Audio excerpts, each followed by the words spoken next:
22 जुलाई 2025 को मुख्यमंत्री देवेंद्र फडणवीस के जन्मदिन पर नागपुर में गड्ढों की समस्या को लेकर आम आदमी पार्टी ने अनोखी पहल शुरू की। जहां गड्ढे वहां देवेंद्र भाऊ के नाम का पौधा, यह अभियान शहर में चलाया जा रहा है। आम आदमी पार्टी के नेता गिरीश तितरमारे उर्फ गुरुजी ने नागरिकों से अपील की है कि शहर में जहां जहां गड्ढे हो वहां पौधा लगाएं और ध्यान दिलाएं कि बदलाव की हवा शहर और स्वास्थ्य के लिए जरूरी है। सबसे पहले तो मुख्यमंत्री साहब को उनके जन्मदिन के उपलक्ष्य पर बहुत बहुत बधाई। लेकिन इसी के साथ साथ जैसे कि कोई अपने रक्तदान का कार्यक्रम कर रहा है, कोई मिठाई बांट रहा है उनके जन्मदिन के अवसर पर, हमने भी एक छोटा सा एक मुहिम उठाया था कि जहाँ जहाँ गड्ढे वहाँ वहाँ झाड़। तो ये ये एक आंदोलन के रूप में हम करना चाह रहे थे, जिसके लिए हमने सबसे पहले जो डिप्टी सिंगल हमारा एरिया आरटीओ के पास, वहाँ बहुत बड़े बड़े गड्ढे हैं। उस ब्रिज में हमेशा कुछ ना कुछ एक हादसा होते ही रहता है, हर 2-4 दिन जाने पे वो हादसा होते रहता है। सबसे पहला जो ठिया हमने वहीं से हमको पुलिस वालों ने सीधा डिटेन कर दिए, हमें एक भी झाड़ लगाने नहीं दिए, जबकि पूर्व नागपुर जो है हमेशा से बीजेपी का गढ़ रहा है। इसके तरफ किसी भी प्रकार का ध्यान वो लोग देते नहीं है, तो इसके लिए उनका ध्यान एक आकर्षित इस तरफ हो, इस कारण से हमने झाड़ लगाने की एक मुहिम शुरू करने की सोचे थे।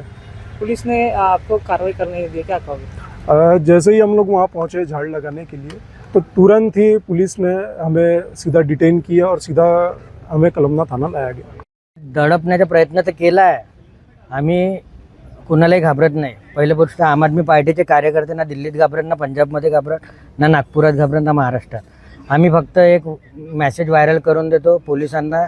पोलीस तर आम्हाला प्रत्येक स्टेशनमधून, गणेशपेठमधून, अजनीमधून, त्याच्यानंतर इकडून तिकडून सर्वीकडून प्रेशर देत होते, पण आमचा कोणताही कार्यकर्ता घाबरला नाही। त्यांना आम्ही डायरेक्ट सहज म्हटलं, तुम्हाला जसं वाटते तसं करा, पण आम्ही मुख्यमंत्र्यांच्या निदर्शनाशी आणून देऊ, त्यांना वाढदिवस गिफ्ट देऊ। जिथे गड्डा तिथे झाड हे लावणारच होतो आम्ही, पूर्ण नागपूर शहरात लावणार आणि याच्यानंतरही समोर लावतच राहणार। कारण की ज्या गड्ड्यांमुळे ज्यांना स्पॉन्डिलायटिसचा त्रास आहे, जे लोक त्या गड्ड्यांमुळे कोणाकोणाचे काही ॲक्सिडेंट होतात, असे कितीतरी ॲक्सिडेंट या गड्ड्यामुळे होतात। म्हणून आम्ही आता पोलिसांना आणि मुख्यमंत्री साहेबांना वॉर्निंगच देऊन टाकतो की आम्ही तुमच्या कोणत्याही दबावाखाली येणार नाही, आम्ही आपलं काम नेहमी सदैव सुरू ठेवू। सर्वात आधी माननीय मुख्यमंत्री यांना त्यांच्या वाढदिवसाच्या शुभेच्छा।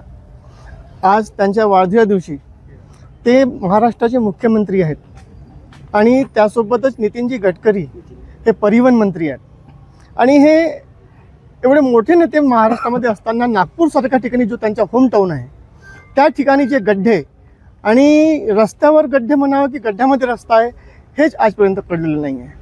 आणि आम्हाला निदर्शने द्यायची होती अशी माननीय मुख्यमंत्र्यांना की रोज ह्या गड्ड्यामध्ये हजारो लोक गाड्यामध्ये उसळतात आणि मरणासन्न होऊन राहिलेले आहेत, मरत आहेत लोक।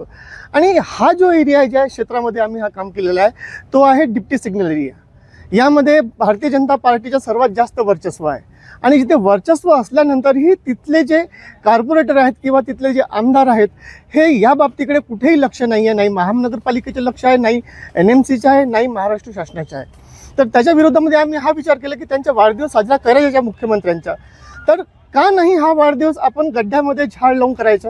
तर हा प्रकार आम्ही आज करण्याचा प्रयत्न केला, पण प्रशासनाने, पोलीस प्रशासनाने, आता म्हणतात ना की पोलीस प्रशासन हा प्रेशरमध्ये असतं, तर मुख्यमंत्र्यांच्या वाढदिवसा दिवशी आम्ही हा जो कार्यक्रम केला आहे त्यामुळे प्रशासन आधीच तत्पर झालं आणि आम्हाला हे सगळं करण्याच्या पूर्वीच आम्हाला डिटेन करण्यात आलेलं आहे। म्हणजे तुम्हाला कारवाई करू दिली नाही, म्हणजे झाडं नाही लावले? आम्हाला कुठलेही झाड लावू दिले नाही, आम्हाला तिथून सरळ उचलून आम्हाला पोलीस स्टेशनमध्ये डिटेन केलं आहे। जेव्हापासून हे म्हणता येईल की भारतीय जनता पक्षाची जेव्हापासून सरकार पूर्ण भारतामध्ये आहे, महाराष्ट्रामध्ये आहे, कुठेही आहे, तर त्यामध्ये लोकशाही संपुष्टात येत आहे, हा प्रकार पूर्णपणे दिसत आहे। आणि लोकशाहीमध्ये हा आमचा हक्क आहे की जर काही कामं नसतील होत तर तो आम्ही आंदोलनाद्वारे आम्ही सरकारला दाखवण्याचा प्रयत्न करायला पाहिजे, पण सरकार त्याला दडपण्याचा प्रयत्न करते, ही सत्यता आहे।